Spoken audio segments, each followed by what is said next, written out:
Magandang araw mga kaklase. Ang pilosopiyang Pilipino ay isang mabuhay na paraan ng patingin at pag-unawa.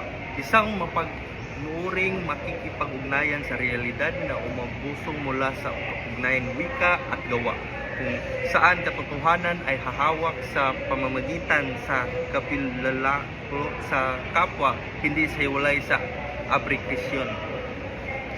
Suporta. Sinasabi natin ito sapagkat ipinakikita ng mga sipig katulad ni Periols na ang filosofiya ay ginagawa at isinabuhay sa konkretong kilos at ng pagtingin, pag-unawa at pagtugon sa realidad. Pangalawa, sinasabi nito dahil ang filosofiyang Pilipino ay umusbong mula sa wika at pagsaluhang gawain, kung saan ang kahulugan ay nanahahayag sa buhay ng pananalita, kultura at pamayanang karanasan. Pangatlo, sinasabi ito sapagkat binibigyang diin ng kaisipan ng Pilipino ang pakikipagkapwa, kung saan ang katotohanan at pagkatao ay nahuhubog sa ugnayan, pakikilahok at pananagutan sa iba. Ang mga karanasan naman sa mga suporta na iyon ay naranasan kong tunay na maunawaan ang pananagutan na ako'y kailangan kumilos para sa kapwa, hindi lamang mag-isip tungkol dito. Pangalawa, isip ang isang sandali kung kailan salitang loob ay mapahayag ng kaluhugan, hindi ganap ng masasalakwan ng isang aplikasyong dispensyon sa Ingles. At pangatlo, naranasan kong mas lumalalim ang aking mga pag-unawa ng aking paginggan ng kwento ng iba at hayang hubugin nito ang aking pananaw. Pagtutol. Maaaring sabihin ng iba na ang filosofiya ay dapat maging ganap na abstrakto at universal, at na ang karanasan ay nagiging masyadong pansarili at hindi maaasahan.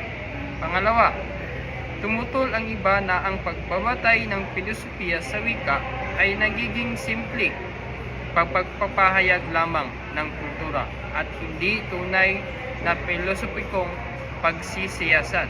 Pangatlo, iginiit ng iba na mga nag-iisip na ang pagbibigay diin sa kapwa ay nagpapahina sa individual na kalayaan at kritikal na distansya.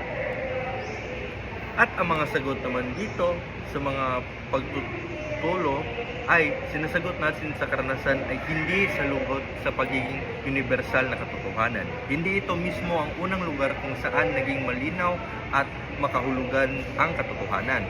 Pangalawa, sinagot natin ang wika ay hindi naglilimitan sa filosofiya, kundi nagbubukas ng katangian, mga paraan at patingin sa realidad na hindi kayang ihayag ng purong aplikasyon. Pangatlo, sinabi natin ang pagiging pakaugnayan sa iba ay hindi nagbuburas sa sarili, kung hindi nagpakalalalim sa pagkatao at pamagitan na responsableng pagkikilahok sa kapwa. So mga halimbawa, una, ang konkretong pagkilos ay napapatunayan ay nagtuturo sa akin ng higit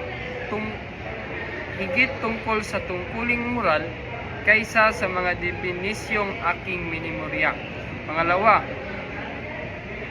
nakikita ko ang mga ekspresyong Pilipino ay naghahatid ng mas malalim na pananaw, moral, kaysa sa formal na terminong filosopikal. Pangatlo, naranasan ko ito sa pamamagitan ng tunay na dialogo sa iba at naglilinaw ng aking mga paniniwala sa halip na magdulot ng kalituhan. At sa wakas naman ay sa kabuuan ng sinasabi natin ng filosofiyang Pilipino ay isang paraan ng pag-unawa ng katotohanan sa pamamagitan ng buhay ng gawain ng wika at kaugnayan na binubukod sa karanasan at pagninilay na hindi isinasakripisyo ang lalim na higpit ng pag-iisip. Ang mga sariling pananaw naman dito ay naging tunay na filosofiya kapag ito ay nakaugat sa isinabuhay na pakikilahok at hindi ihiwalay sa aplikasyon.